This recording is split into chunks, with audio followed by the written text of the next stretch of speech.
mendiseminasi tentang budaya positif di sekolah untuk memenuhi tugas modul 1.4. Apa sih budaya positif?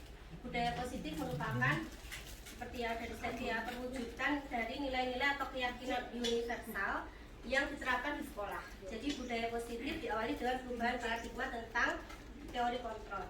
Jadi untuk bisa menerapkan budaya positif di sekolah, kita tuh harus merubah paradigma dulu. Jadi paradigma kita yang dirubah, bahwa untuk menumbuhkan budaya positif itu tidak sulit, ya, bahwa sekolah kita yang kita cintai ini adalah rumah kedua, sehingga budaya-budaya positif yang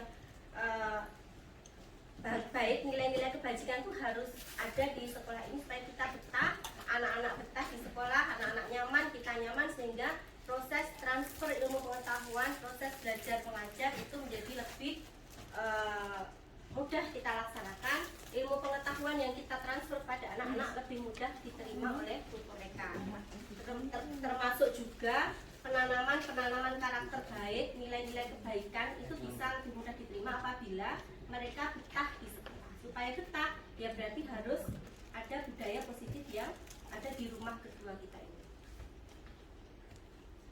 Bagian dari budaya positif itu adalah, yang pertama adalah perubahan paradigma, stimulus dan respon. Jadi bagaimana respon kita sebagai orang tua ketika anak melakukan sebuah kesalahan. Itu paradigma kita harus berubah. Ketika anak bersalah, apakah kita harus menghukum, apakah kita harus marah-marah, ataukah kita bisa menjadi lebih sabar, mendampingi atau menggiring anak untuk bisa menemukan jalan keluarnya sendiri dari dalam dirinya sendiri, ya, menemukan motivasi intrinsik. Kemudian yang kedua adalah konsep disiplin positif, kemudian keyakinan kelas, pemenuhan 5 kebutuhan dasar manusia, 5 posisi kontrol, dan segitiga restitusi. Kira-kira ini yang terkandung dalam budaya positif di sekolah. Tapi yang paling penting kalau menurut saya adalah perubahan paradigma. Kita rubah dulu paradigma kita. Kalau kita nggak bisa merubah paradigma, itu akan sulit. Apapun kebijakannya pasti tidak bisa kita laksanakan. Karena paradigma kita masih paradigma lama. Ngajar itu ya kudu ngene, murid itu lek gak dikerengi gak iso. Itu adalah paradigma lama, sudah jadul, sudah tidak relevan dengan zaman anak-anak kita saat ini. William Glaser itu memaparkan beberapa miskonsepsi tentang disiplin. Oke, di sekolah itu memang tidak bisa kalau tidak ada disiplin, ya, kalau tidak ada penegakan disiplin. Tapi kita selama ini ternyata miskonsepsi tentang penegakan disiplin, bahwa guru harus mengontrol murid. Menurut Bapak Ibu ini sesuai atau tidak? Guru harus mengontrol murid. Kalau aku nggak gini kan, nggak bisa. Itu tidak relevan lagi sudah untuk saat ini. Mungkin dulu kita adalah produk itu, ya. Kalau ada yang mengatakan awal dulu produk itu ada daging, apakah tidak mungkin ketika kita punya cara yang lain, anak-anak juga akan menjadi orang yang lebih baik lagi dari kita. Kemudian bahwa penguatan positif, efektif, dan lebih bermanfaat. Jadi anak-anak itu dibujuk, dikasih harapan-harapan palsu gitu, ya. Itu juga sudah tidak efektif, itu sudah konsepsi yang salah gitu, ya. Kemudian kritik dan buat orang merasa bersalah dapat menguatkan karakter. Tidak selalu gitu. Orang itu dibuat merasa bersalah, anak dibuat merasa bersalah. Kamu tuh jangan begitu, karena kalau kamu begitu nanti kamu gini, itu membuat anak merasa bersalah. Itu tidak selalu bisa membuat dia menjadi sadar. Tidak bisa, karakter itu ditanamkan dengan cara seperti itu. Kemudian ilusi bahwa orang dewasa memiliki hak untuk memaksa. Bahwa kita kan orang dewasa yang ada di sekitar anak-anak remaja, ya. Guru adalah orang dewasa di antara anak remaja. Bahwa kita berhak memaksa supaya dia bisa mengikuti apa yang kita inginkan gitu. Misalnya kita ingin sekolah kita tertib, maka kita buat tata tertib, kita paksa dia. Anak-anak dipaksa mengikuti tata tertib itu tidak bisa. Untuk saat ini sudah tidak relevan lagi. Nah, maka bagaimana supaya budaya positif itu terbentuk, tapi dengan cara yang relevan gitu untuk anak-anak model sekarang ini, gitu, ya. Jadi motivasi intrinsik inilah yang harus kita bangkitkan, motivasi internal. Jadi kayak kita sekarang kita sudah dewasa, kita sholat, gak ada yang maksa kan? Itu namanya motivasi intrinsik. Karena kita merasa sholat itu adalah sudah kebutuhanku, sudah kewajibanku sebagai umat Islam, ya. Nah, itu motivasi intrinsik. Nah, itulah yang harus kita tanamkan kepada anak-anak supaya mereka bisa menerapkan disiplin positif, budaya positif dalam lingkungannya, pertama pada dirinya. Tapi sepanjang motivasi ekstrinsik yang masih mendominasi mereka, maka budaya-budaya positif, disiplin-disiplin positif itu tentu masih akan sulit gitu ya untuk kita terapkan. Salah satu cara untuk menumbuhkan motivasi intrinsik pada diri siswa adalah membuat keyakinan kelas.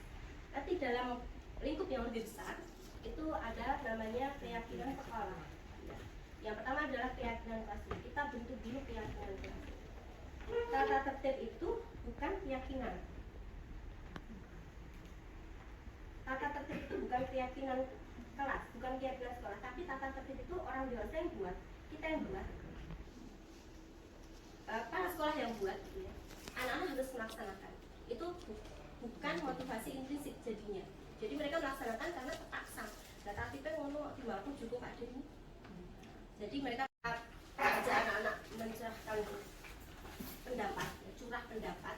Kemudian kita bikin konklusinya, dan jadilah itu kesepakatan keyakinan kelas. Kelasnya Pak Denny itu untuk membuat. Jadi nanti keyakinan kelas itu silakan kamu tulis kayak daftar tiket itu loh.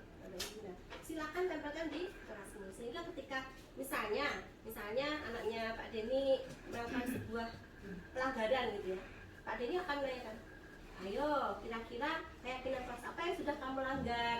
Jadi dia akan tahu, oh berarti aku tadi melakukan kesalahan, menyalahi kesepakatan yang sudah dirumuskan di kelasku, sehingga dia bisa memperbaiki gitu ya. Bapak Ibu, jadi restitusi juga akan membantu murid menjadi lebih memiliki tujuan, disiplin positif. Dia ngerti kesalahannya, dia ngerti apa yang harus dia lakukan berikutnya setelah dia melakukan kesalahan. Saya punya verbatim. Sebelum ke verbatim itu contoh percakapan ya untuk penerapan segitiga restitusi. Jadi segitiga restitusi itu kayak gini Bapak Ibu.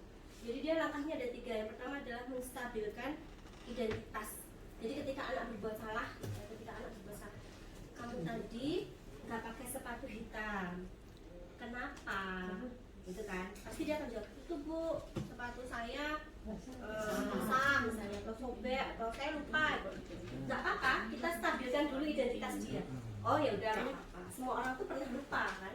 Semua orang tuh pernah lupa, nggak apa-apa. Tapi ada tapinya. Kita validasi dulu tindakan dia sama. Tapi kamu tahu kan bahwa kesepakatan sekolah kita itu sekolah hari Senin harus pakai sepatu warna hitam. Nah, kita validasi dulu tindakan dia yang salah. Dia pasti akan jawab, iya Bu, saya tahu. Terus kemudian yang terakhir kita tanyakan keyakinannya. Berarti kamu tahu ya kalau kamu sudah melanggar misalnya tata tertib sekolah, bahwa sekolah harus pakai sepatu warna hitam. Iya Bu, saya tahu. Kemudian kita akan menggiring dia supaya dia bisa menemukan caranya sendiri untuk memperbaiki dirinya, memperbaiki kesalahan.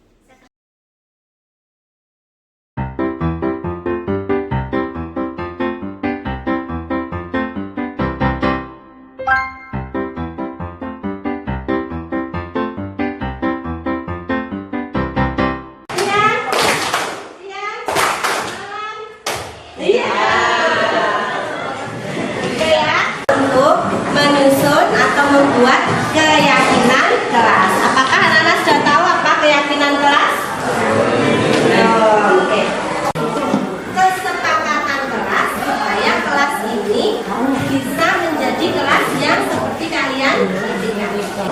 Ditempelkan di sisi sebelah kiri ya. Nanti kalau sudah, saya minta Desia menuliskan di papan tulis apa yang menjadi kesimpulan dari kelas kita ya. 5 menit ya, 5 menit.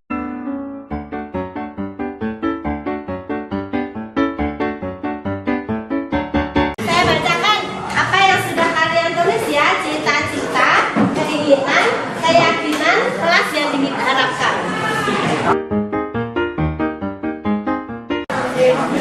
Tidak rame ya berarti, kelasnya tenang ya kan? Oke, saya akan ditulis.